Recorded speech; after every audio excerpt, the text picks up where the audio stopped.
آج کا سوال یہ ہے کہ اگر کوئی شخص ناپاک ہے یعنی اس پر غسل فرض ہے تو کیا وہ شخص اس حالت میں کھانا کھا سکتا ہے یا نہیں؟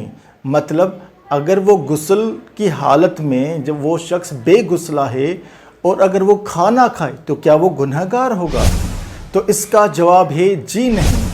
اگر کسی شخص پر غسل فرض ہے اور وہ کھانا کھاتا ہے تو وہ گنہگار نہیں ہوگا۔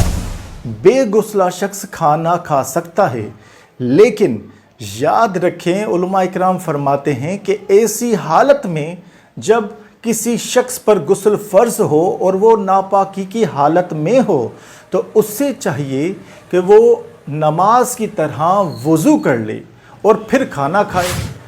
بہتر تو یہی تھا کہ پہلے وہ غسل کر لے، اگر اس کے پاس وقت نہیں ہے، کسی کام میں بیزی ہے تو نماز کی طرح وضو کر لے تو بہتر ہے، اور اگر یہ بھی نہیں کر سکتا تو کم سے کم اتنا تو کرے کہ وہ کلی کر کے پھر کھانا کھائے۔